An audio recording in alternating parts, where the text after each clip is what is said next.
ओम नमः शिवाय। प्रिय दर्शकों, कन्या राशि वाले 1.5 वर्ष शत्रुओं के ऊपर वज्रपात करके, ऋण से उऋण होकर के, रोग पर विजय प्राप्त करके सुखी जीवन जीने जा रहे हैं। मूलतः तो ये है, और विस्तार से 1.5 साल अर्थात 18 मई 2025 से लेकर 5 दिसंबर 2026 के बीच का समय। इन 1.5 वर्षों में आपके लिए बहुत कुछ लेकर के राहु आ रहे हैं।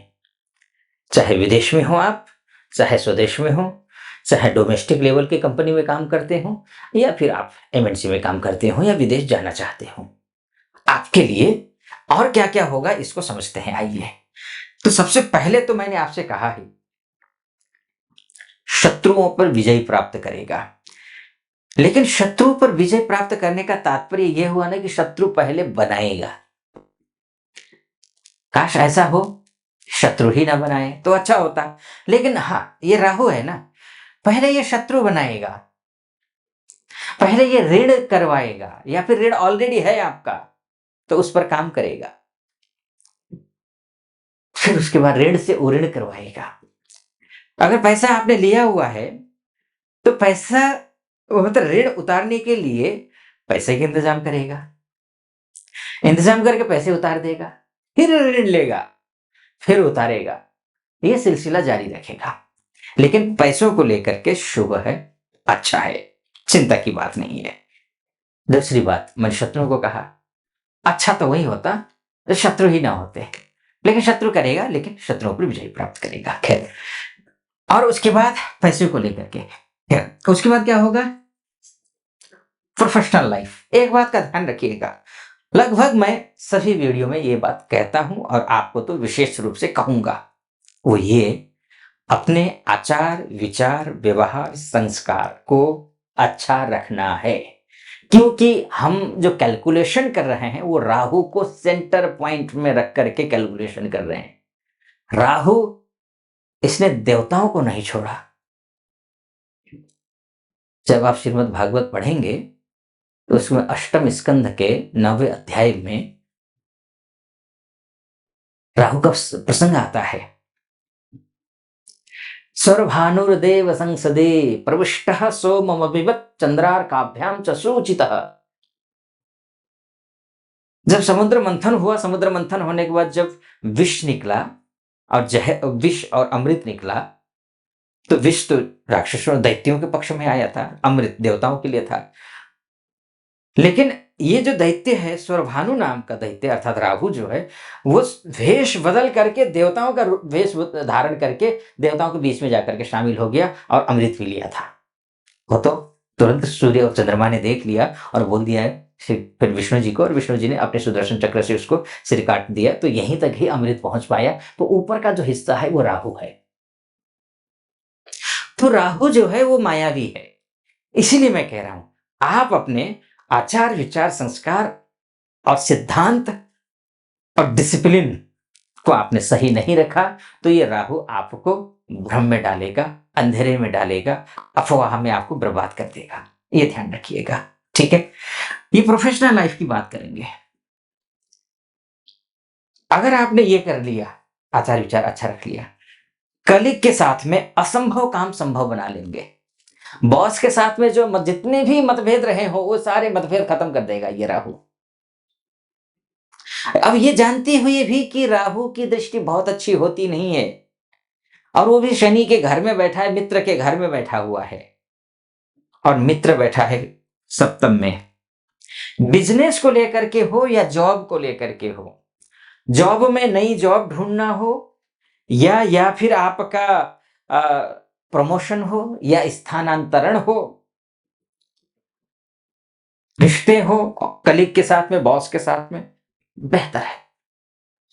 शनि अच्छा है। बस इतना ही करना है कि आप अपने प्रति भी ईमानदार रहिए और दूसरे के प्रति भी ईमानदार रहिए, क्योंकि शनि कर्म फलदाता है। अब शनि का सोच रहे होंगे कि शनि की बात तो राहु की चल रही, तो शनि की बात क्यों कर रहे हैं आचार्य जी? मैं इसलिए कर रहा हूं क्योंकि शनि की राशि में बैठा है राहु, और राहु कोई खगोलीय पिंड है नहीं, भौतिक ग्रह है नहीं, ये छाया है। जिस राशि में बैठेगा उस राशि के स्वामी के जैसा ही फल देगा, अर्थात ये शनि का जैसा फल देगा। तो शनि न्यायप्रिय है, जज है, न्यायाधीश है। आपको ईमानदार रहना है। अगर इतना करते हैं तो आपको प्रोफेशनली आप राइज कर रहे हैं। उसी तर्ज पर बिजनेस को लेकर के शनि आपके बिजनेस हाउस में ही बैठा है, और शनि जहां बैठता है वहां पर उन्नति करवाता है, वहां तो बिजनेस अच्छा करवाएगा। आप चाहे मैन्युफैक्चरर हो, चाहे आप ट्रेडिंग करते हो, ट्रेडर हो, रिटेलर हो, छोटी सी दुकान हो, बड़ा सा शोरूम हो, कुछ भी हो, छोटे उद्यमी हो, मझौले उद्यमी हो, बड़े उद्यमी हैं, ये उन्नति देगा या लाभ देगा बिजनेस में। ठीक यही हाल दाम्पत्य जीवन में भी होता है। दाम्पत्य जीवन में कटुता है तो उसको ठीक करने की कोशिश कीजिए। राहु सप्तम का, माफ कीजिए, शनि सप्तम का बहुत अच्छा होता नहीं है। मैं फिर से बोलूंगा, बहुत अच्छा, अच्छा तो होता है, इतना खराब नहीं होता है। शनि या दिग्पति हो जाता है, दिग्पति शनि को खराब नहीं कह सकते, बलवान होता है शनि दिग्पति होने के कारण। तो लेकिन आचार विचार संस्कार ठीक रखना है। आगे मैं बढ़ूं उससे पहले एक निवेदन करना चाहूंगा। यहां तक पहुंचे हैं आप तो आपको मेरा विश्लेषण सटीक लग रहा हो तो चैनल को सब्सक्राइब कर दीजिएगा, वीडियो को लाइक और कमेंट बॉक्स में जाकर के महादेव का भक्त हूं, आप पर भी कृपा बनी रहे महादेव की, ऐसी मेरी कामना।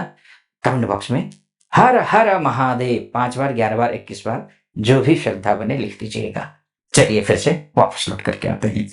विदेश जाना चाहते हैं या एमएनसी में काम करते हैं, विदेश में रहते हैं, बहुत सारी माताएं बहनें हैं, हमारी भाई बंधु हैं जो विदेशों में रहते हैं, संघर्ष कर रहे हैं, कोई पीआर को लेकर, कोई ग्रीन कार्ड को लेकर, पैसे को लेकर, नौकरी को लेकर के, पता नहीं क्या होगा, असमंजस की स्थिति बनी हुई है, 7 समंदर पार जाकर के बैठे हुए हैं, या फिर जो है ना यहीं एशिया में ही है लेकिन देश से बाहर है, उनके लिए शुभ समाचार है, आपका काम बनेगा।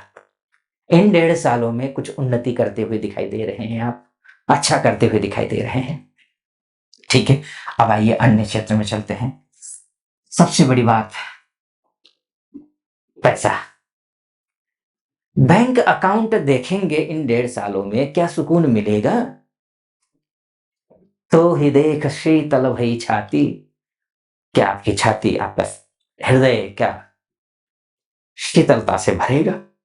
तो मैं बोलूंगा हाँ, पैसा आएगा, पैसा बचेगा, बस खूब मेहनत कीजिए। उपाय समझ लीजिए। उपाय यह है कि आपको ये उपाय करना है, ध्यान रखिएगा। या तो दुर्गा सप्तशती का जो है आप कवच या सिद्धकुंजी का स्तोत्र दोनों पाठ कर लीजिए, कवच और सिद्धकुंजी का स्तोत्र। ये नहीं कर सकते हैं तो उस स्थिति में अपने वजन के बराबर आप जौ लेकर के तुला दान कर दीजिए शनिवार या पूर्णिमा के दिन। या फिर आप जो है बंदरों को गुड़ या चना खिला दीजिए, या फिर गौ माता को ग्रास खिलाइए। और ये भी नहीं कर सकते हैं तो आप आटे में चीनी डाल करके चींटियों को खिलाइए शनिवार के दिन। इतना भर कर लीजिए, शुभ होगा, अच्छा होगा। मैंने मोटा मोटे तौर पर बताने की कोशिश की है कि राहु यहां रहेगा तो ये फल देगा। वास्तव में आपकी कुंडली ही आपका डीएनए है, आईना है आपकी कुंडली आपका। अगर कुंडली दिखाना चाहते हैं, महिला हो या पुरुष हो, देश में रहते हो या विदेश में रहते हो, तो नीचे नंबर है, उस नंबर पे कॉल कीजिए, व्हाट्सएप कीजिए, मेरी टीम से बात कीजिए, अपॉइंटमेंट ले लीजिए, मैं स्वयं आपकी कुंडली का विश्लेषण करूंगा। सटीक लगा हो सब्सक्राइब, लाइक और कमेंट जरूर कर दीजिएगा। फिलहाल अनुमति चाहूंगा। ओम नमः शिवाय।